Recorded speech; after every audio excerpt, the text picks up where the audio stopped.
नमस्कार दोस्तों, मैं विनय ज्योतिषी आप सभी का अपने चैनल में बहुत बहुत स्वागत करता हूँ। दोस्तों, हम बात कर रहे हैं राहु केतु के गोचर की। 18 मई 2025 को राहु और केतु राशि परिवर्तन कर चुके हैं। राहु केतु उल्टा चलते हैं, यानी वक्री चलते हैं। राहु मीन राशि से कुंभ राशि में आ गए हैं और केतु कन्या राशि से सिंह राशि में आ गए हैं। मेरा ये राशि फल लग्नधारित है और आज हम बात करेंगे वृश्चिक लग्न की। अगर आपका वृश्चिक राशि है, ये चंद्र राशि है, तो ये वीडियो आपके लिए नहीं है। आपके लग्न में अगर वृश्चिक राशि है या लग्न में आपके 8 नंबर लिखा है तो ये राशिफल आपके लिए। दोस्तों, राहु केतु पे बात करने से पहले थोड़ा सा राहु केतु के बारे में आपको बता देता हूँ कि एक ही राक्षस के जो सर है वो राहु है और नीचे का जो धड़ है, पैर और दिल, ये केतु के पास है। राहु भोग है, केतु योग है। केतु अध्यात्म है और राहु जो है माया है। चीजों के पीछे भागना, मटेरियल जगत के पीछे भागना, गाड़ी चाहिए, मकान चाहिए, दुकान चाहिए, पैसा चाहिए, नींद चाहिए, फिल्म चाहिए, प्रसिद्धि चाहिए, सारी इच्छाएं, कामनाएं, जो कुछ भी है वो सब राहु है। और वैराग्य की जो भावना है, क्योंकि केतु मोक्ष का कारक है, मोक्ष यानी वैराग्य, बिना वैराग्य के मोक्ष होता नहीं, तो हर चीज से वैराग्य होना ये केतु है। अध्यात्म का रास्ता केतु का रास्ता है। राहु की बातें हमेशा भविष्य में है। राहु के पास विजन है, दृष्टिकोण है, दूरदृष्टि है, सारे विचार हैं, सब कुछ है, क्योंकि सर ही राहु के पास है। केतु के पास केवल दिल है, उसके पास है प्रेम, नैतिकता, और प्रेम में ही आदमी देता है, देना। राहु टोटल लेने का काम है, क्योंकि दिमाग का काम राहु के पास है। दिमाग वाला आदमी सिर्फ लेने के बारे में सोचता है और दिल वाला आदमी केवल देने के बारे में सोचता है। तो केतु केवल देने का नाम है, राहु केवल लेने का नाम है। केतु वर्तमान है, अभी इसी पल में जीना केतु है। चाहे आपको जो भी खाना मिले, जैसा भी सोना मिले, जो भी स्थिति हो, परिस्थिति हो, वर्तमान में जीना और हमेशा कल की प्लानिंग करना, भविष्य की प्लानिंग करना, सपने सजाना, ये रहा। आइए अब चलते हैं अपने भाव की ओर। वृश्चिक लग्न में जो केतु है वो आ गए सिंह राशि पे, आपके 10वें भाव में, और राहु देवता जो आ गए हैं वो आ गए हैं आपके 4थे भाव में, एकादश भाव में, सॉरी एकादश राशि में 4थे भाव में। तो 4थे भाव के राहु की अगर हम बात करें तो दोस्तों, मेरा ऐसा सोचना है कि आज की डेट में 95% लोग स्वतः ही राहु हैं, या राहु के जैसा जीवन जी रहे हैं, या राहु के डोमेन में ही जी रहे हैं। 5% लोग मुश्किल से केतु वाले हैं, या आध्यात्मिक है, या आध्यात्मिक समझ भी रखते हैं। बाकी सब लोग मोह माया के पीछे भाग रहे हैं, मटेरियल जगत के पीछे भाग रहे हैं, चाहिए चाहिए चाहिए और ज्यादा से ज्यादा चाहिए। सब वही है। बच्चे को एग्जाम में अच्छे रिजल्ट चाहिए, नौकरी में आपको तरक्की चाहिए, बिजनेस में ग्रोथ चाहिए, नेम फेम चाहिए, अच्छी पत्नी चाहिए, अच्छे बच्चे चाहिए, मान सम्मान चाहिए, पैसा चाहिए, सब कुछ सब कुछ सब कुछ, सब राहु। तो मेरा ऐसा सोचना है दोस्तों कि उपाय, पूजा पाठ, दान, ये जो कुछ भी है, मंत्र साधना, ये शायद उतना अच्छा रिजल्ट नहीं दे पाते या नहीं देते। जितना अच्छा रिजल्ट आपको तब मिलता है जब आप जो ग्रह हैं उस ग्रह के जैसा ही आप बन जाते हैं, उस ग्रह के स्वभाव को ही आप एक्सेप्ट कर लेते हैं, स्वीकार कर लेते हैं, उस स्वभाव को पूरा पूरा धारण कर लेते हैं। तब वो ग्रह आपका बिल्कुल आपका दोस्त बन जाता है और 100% आपको परफेक्ट रिजल्ट आता है। फिर वो चाहे राहु हो, केतु हो, शुक्र हो, शनि हो, मंगल हो, कोई भी ग्रह, ग्रह जिस भाव में है आप वो ग्रह बन जाइए उस भाव के लिए। चलिए अब मैं पहले बात करता हूँ केतु जी की, क्योंकि फिर राहु का आपको तब समझना आसान होगा। 10वें भाव में केतु के आने का अर्थ ये हुआ, केतु के बारे में सामान्य ज्योतिष में कहा जाता है कि केतु कट लगाते हैं, यानी चीजों से हमको छुड़ाते हैं। हर चीज छुड़ा दे, नौकरी छूट जाती है, बिजनेस बंद हो जाता है, जीवन में हर चीज से छूट जाती है और फाइनली आपको वैराग्य हो जाता है। तो केतु का लक्ष्य छुटाना नहीं है, केतु का लक्ष्य है वैराग्य। केतु चूंकि वैराग्य के कारक ग्रह हैं, उनको आपको वैराग्य में लेके आना होता है।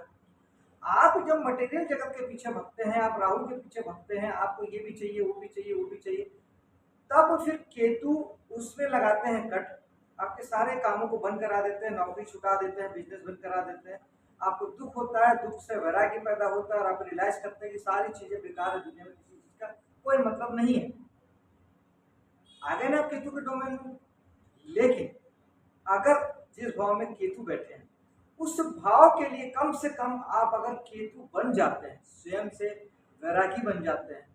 क्या अर्थ है ये वैरागी होने का, योगी होने का क्या अर्थ है? यानी आप वर्तमान में जीते हैं। केतु के पास केवल दिल है और पैर है। मैंने पहले बताया केतु देने का नाम है। केवल देने की भावना से, और वो भी प्रेम बस देना, षड्यंत्र वाइज देना नहीं, प्रेम बस देना, शिद्दत से देना, ईमानदारी से, सच्चाई से, प्योरिटी से, केवल शुद्ध मन से देने की भावना से जब आप काम करते हैं, और केतु के पास केवल पैर है दोस्तों, तो केवल कर्म करते हैं, परिणाम की चिंता ही नहीं करते। कहाँ पहुंचना है, कहाँ जाना है, उसका कोई मतलब ही नहीं होता। गोल तो सबको मालूम ही है, गोल तो सबका सेट है। बिना गोल के काम करने के लिए मैं नहीं कह रहा हूँ। मैं कह रहा हूँ कि आपका बिजनेस है, आपका नौकरी है, वहां शिद्दत से दीजिए, अपने प्यार से, अपने पूरे तन मन से, पूरे साधना के साथ अपने आप काम को कीजिए। लेकिन आप कुछ मत सोचिए कि इसका परिणाम क्या आएगा, परिणाम क्या मिलेगा। ये नहीं कि मैं मेहनत से काम कर रहा हूँ तो बॉस मुझे तरक्की देंगे, मेरी उन्नति हो जाएगी, प्रोग्रेस हो जाएगी, सैलरी बढ़ जाएगी, नहीं। तब तो फिर आप राहु बन गए। बिजनेस में आप सोचेंगे कि मैं मेहनत कर रहा हूँ तो मेरा काम बढ़ जाएगा, इनकम बढ़ जाएगी, ये हो जाएगा, वो हो जाएगा, नहीं, फिर आप राहु बन गए। आपको केवल कर्म करना है, कर्म करके भगवान के चरणों में डाल देना है कि भगवान आप संभालो, मैंने अपना बेस्ट दे दिया, अब आप संभालिए। केतु वाला बंदा जब ये करता है तो उसको बेस्ट से बेस्ट रिजल्ट आते हैं। दसम भाव में क्या क्या चीजें हम देखते हैं? दसम भाव में हम देखते हैं आपका मान सम्मान, पद अधिकार, और आपका टोटल कर्म क्षेत्र। आप जो भी कर्म करते हैं, चाहे बिजनेस हो, नौकरी हो, या कोई भी कर्म। दोस्तों, इस स्थिति में आपको चाहिए ये कि आप अपने कर्म को कीजिए, जी भर के कीजिए, लेकिन ना आप अपने मान के बारे में सोचिए, ना पदलाभ के बारे में सोचिए, ना बिजनेस को बढ़ाने के बारे में सोचिए।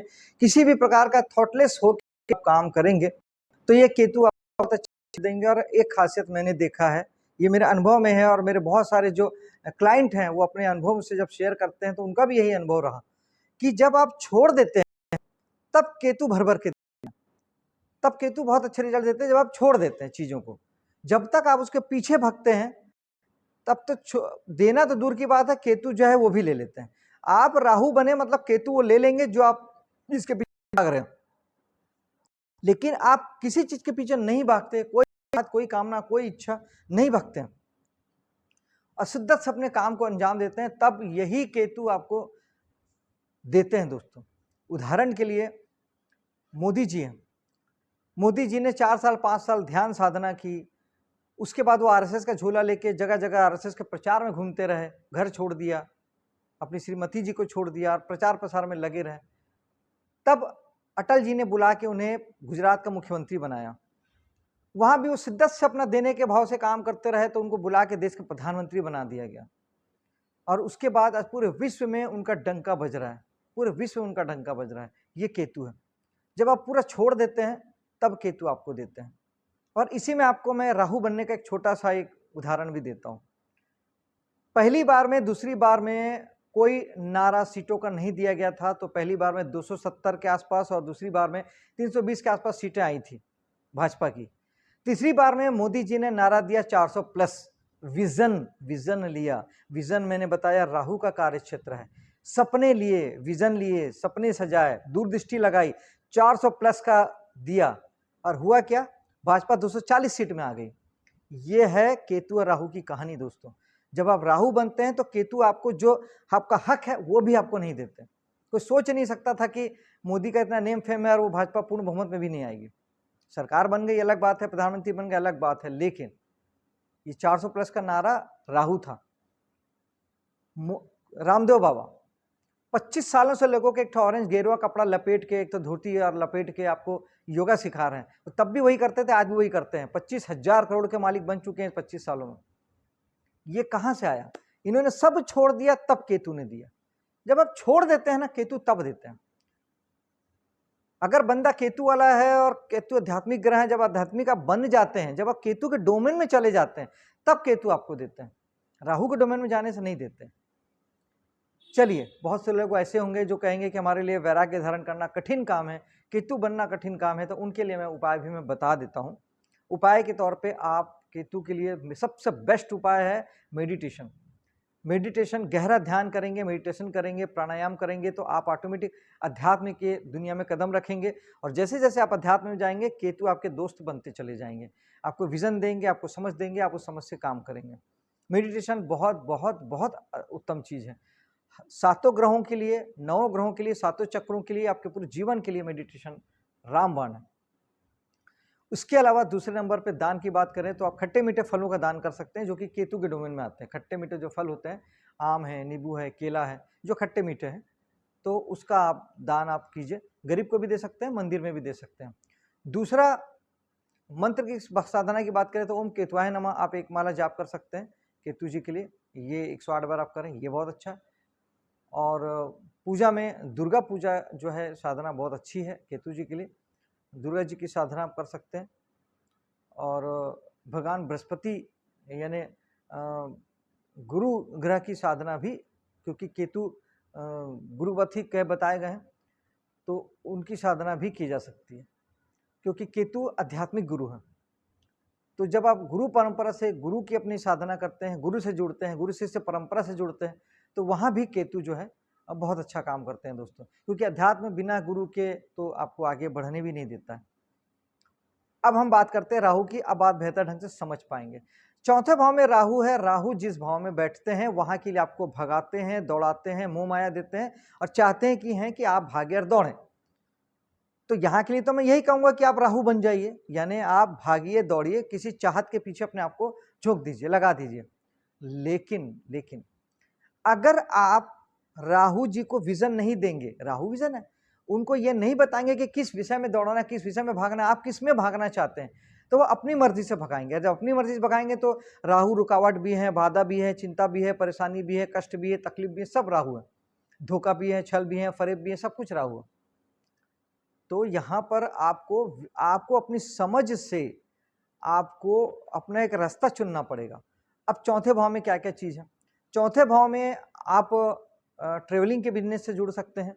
चौथे भाव में आप मकान प्रॉपर्टी के बिजनेस से जुड़ सकते हैं, प्रॉपर्टी का काम चौथे भाव का है। जमीन मकान के काम से, किसी भी प्रकार से जो दलाली कमीशन के आधार पे दलाली करते हैं, उस काम से आप जुड़ सकते हैं। हाउस होल्ड किसी भी बिजनेस से जुड़ा जा सकता है, राशन से जुड़ा जा सकता है, घर से संबंधित किसी भी प्रकार का बिजनेस है, घर की सजावट के सामान होते हैं, इंटीरियर डेकोरेशन का सामान होता है, वहाँ से आप जुड़ सकते हैं।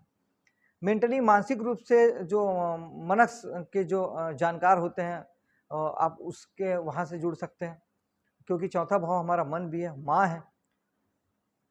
मदर केयर के हिसाब से अगर आप कुछ बिजनेस धंधा करते हैं, आप वहाँ से जुड़ सकते हैं। आपका हर प्रकार का सुख, लग्जरी पूरा के पूरा चौथा भाव है, लग्जरी के कामों से आप जुड़ते हैं तो चौथा भाव है। तो चौथा भाव आपका निजी परिवार भी है, जो आपकी पत्नी और बच्चे होते हैं वो निजी परिवार है। दूसरा भाव कुटुंब जो है वो दूसरा भाव होता है। चौथा भाव होता है हमारा निजी परिवार, हमारे पत्नी, बच्चे, हमारा जीवन साथी और बच्चे, स्पाउस और बच्चे, ये हमारा चौथा भाव होता है। तो चौथा भाव से हम सुख देखते हैं, निजी परिवार देखते हैं, वाहन देखते हैं, सुख देखते हैं, माँ देखते हैं। तो ये सारी चीज़ों के पीछे आप किसी एक चीज़ को आप पकड़ लीजिए और उसके पीछे अपने आप को लगाइए। ये बेस्ट समय है आपके मकान बनाने का, ये बेस्ट समय है आपको गाड़ी लेने का, ये बेस्ट समय, इन चीज़ों के पीछे पागल हो जाइए चीज़ें हो जाएगी, बन जाएगी। लेकिन एक चीज़ का ध्यान रखिएगा, जो लोग भी चौथे भाव से संबंधित बिजनेस करते हैं या काम करते हैं, राहु अक्सर करके भ्रम पैदा करते हैं। उनको लगता है जैसे आपका काम छोटे स्केल का है, तो आपको लगेगा ये मेरा जो काम है ये अच्छा नहीं है, इसका काम अच्छा है, इसका काम अच्छा है, इसका काम अच्छा है। वो जो दूर दिखाई दे रहे हैं सबके काम अच्छे हैं, सब पैसा कमा रहे हैं, सब बढ़िया राइज कर रहे हैं, मेरा काम अच्छा नहीं है। ये राहु करते हैं, क्योंकि राहु भ्रम देते हैं, इल्यूजन देते हैं। तो आपको अपने काम से छुटा देंगे और दूसरे का काम आपको अच्छा लगेगा, तो आप दूसरे के कामों की ओर भागेंगे, दौड़ेंगे। वहाँ देखेंगे तो वहाँ जाएंगे तो आपको पूरा भ्रम समझ में आ गया कि तो पूरा भ्रम था, धोखा था, सच्चाई तो थी ही नहीं। तो आप यहाँ से भी जाएंगे, वहाँ से भी जाएंगे। तो राहु के समय में ये ना कीजिएगा। राहु के समय में क्या करना है, जो आपका चलता हुआ काम है, राहु बड़ा है, राहु बिग है, तो आप अपने चलते काम को बड़ा कर दीजिए। कहीं से भी कैसे भी हाथ पर मार के कुछ भी करके इसको बड़े स्केल पर कीजिए, बड़े पैमाने पर कीजिए, अब पूरी ताकत लगा दीजिए और बड़े पैमाने पर कीजिए। आप देखेंगे कि आपको जबरदस्त सफलता आपको मिलेगी, क्योंकि राहु बड़ा है। जब आप बड़ा कर लेते हैं तब आपको राहु सक्सेस देते हैं। राहु छोटी चीज में सक्सेस नहीं देते, छोटी चीज केतु की है, जड़ केतु है, पेड़ का फैलाव राहु है। तो जो फैलाव है वो राहु है, रूट जड़ एकदम एक ठो काम पकड़ के करना, ये केतु का काम है। केतु वाला आदमी एक काम को पकड़े करते रहे वो 20 सालों में अपने मंजिल पे पहुंच जाएगा। केतु वाला धीरे धीरे स्लो राइज करता है, लेकिन राहु वाले के साथ ऐसा नहीं है। आप काम को बड़ा कीजिए, आप 2-3 साल में वहां पहुंच जाएंगे जहां लोगों को 20 साल लगता है पहुंचने में। हाँ, एक बात और कि राहु धोखे के कारक भी है, धोखा खाना भी, धोखा देना भी। तो अगर आप राहु का पॉजिटिव उपयोग करना चाहते हैं, उसका अच्छे फल लेना चाहते हैं, तो आप धोखा खा लीजिए, धोखा दीजिए मत। धोखा देंगे 2 से 3 साल में आपको राहु आसमान में पहुंचा देंगे, बहुत ऊपर चढ़ा देंगे, लेकिन एक दिन गिरा भी देंगे, और बुरी तरीके से गिराएंगे जब आप दोबारा संभल नहीं सकेंगे। जिसे चारू खाना चित्त करना कहते हैं, वो करते हैं राहु। राहु धोखा आप दीजिए मत, आप धोखा खा लीजिए, आपके जीवन में कोई फर्क नहीं पड़ेगा। आप धोखा खा के आगे बढ़ जाइए, आप जीवन आपका राइजिंग रहेगा, आप जीवन में सफलता अर्जित करेंगे, मान अर्जित करेंगे, आगे बढ़ेंगे, राहु आपके साथ देंगे। ये पॉजिटिव रूप से राहु को यूज करना हुआ। और मेरा ऐसा मानना है कि आज के डेट में 95% लोग राहु हैं। राहु बनना इतना कठिन नहीं, क्योंकि राहु ऑलरेडी लोग हैं ही, केतु बनना कठिन है, राहु तो सब हैं ही। इसलिए मैं नहीं समझता कि राहु बनने में किसी को दिक्कत आएगी। बस आपको अपने लिए एक रास्ता चूज करना है, आपका रास्ता तय होना चाहिए कि मेरे को इस रास्ते पे चलना है, वरना राहु अपने मर्जी से ले जाएंगे तो आपको भटका सकते हैं, क्योंकि राहु भटकाव भी है। इसके अलावा उपायों की बात करें तो मेडिटेशन, अगेन राहु केतु दोनों के लिए मेडिटेशन से अच्छा कोई उपाय नहीं है, नहीं हो सकता। मेडिटेशन कीजिए, क्योंकि मेडिटेशन ही है जो आपको विजन देगा, दृष्टिकोण देगा, समझ देगा, जागृति देगा। माँ सरस्वती की पूजा बताई गई है, मेरे हिसाब से पूजा अगरबत्ती लगा के करना तो शायद बिल्कुल भी नहीं। इसका अर्थ यह है कि आप ज्ञान लीजिए, क्योंकि ज्ञान के उजाले में ही भ्रम का जो अंधकार है वो दूर हो सकता है। राहु का जो भ्रम है, जो धोखा है, छल कपट फरेब है, वो ज्ञान के उजाले में ही आपको दिखाई देगा। तो ज्ञान लेने का अर्थ ये है, अपने काम में एक्सपर्टीज लीजिए, अपने काम में महारती हासिल कीजिए, अपने काम में एक्सपर्ट बनिए, अपने काम में कोई आपके जैसा ना हो, दूसरा ना हो, ऐसा बनिए। अपने काम में इतना सीखिए, इतना लर्न कीजिए, इतना ट्रेनिंग लीजिए, इतना जानकारी उपलब्ध कीजिए। वो राहु है, वो राहु आपको ऐसा पॉजिटिवली इतना अच्छा सपोर्ट देगा, इतना अच्छा सक्सेस देगा कि आप सोच भी नहीं सकेंगे। तो ज्ञान लेना है अपने काम में, जो आपका काम है उस काम के प्रति बिल्कुल ज्ञान से भर जाइए, फिर ना आपको कोई धोखा दे सकेगा, ना आपको किसी को धोखा देने की जरूरत पड़ेगी, और ना ही आपको अपना काम छोड़ के दूसरे के काम को करने की जरूरत पड़ेगी। जब आपके पास एक्सपर्टीज होगी, महारत होगा, तो दुनिया आपके चरणों पे झुकेगी, आपके पास आएगी। आज हम अमिताभ बच्चन, सलमान खान, आमिर खान के फोटो लगाने का भी 1 करोड़ रुपये लगता है, क्योंकि उन्होंने अपने काम में एक्सपर्टीज की, महारत हासिल की, उस मुकाम में अपनी जगह बनाई। अपनी जगह बनाइए अपने काम पे, काम बदलिए मत, अपने काम में अपनी जगह बनाइए। दान में ज्वार जो होता है उसका दान किया जाता है, और सूखा नारियल। आप सूखे नारियल का दान हर शनिवार को भगवान शंकर के मंदिर में चढ़ा के भी कर सकते हैं, और गरीब को भी दे सकते हैं। और अमावस्या महीने में 1 अमावस्या आती है, हर अमावस्या को 4 सूखा नारियल बहते जल में जरूर बहाइए। ये सबसे बेस्ट उपाय है जो आपके राहु को बिल्कुल फर्स्ट क्लास रखेगा। 4 सूखे नारियल महीने की अमावस्या को बहते जल में, ये जरूर करें। अगर आप हर हफ्ते नहीं भी करते हैं तब भी एक बार जरूर कर लें, इससे भी राहु ठीक हो जाएंगे। ओम राहुवे नमः 1 माला आप जाप कर सकते हैं, इससे भी आपके राहु ठीक हो जाएंगे। और वही है, मेडिटेशन करेंगे तो राहु और केतु दोनों ठीक होंगे। दोस्तों, मेरे वीडियो को लाइक शेयर कीजिएगा, मेरे चैनल को सब्सक्राइब कीजिएगा। मिलता हूं आपसे।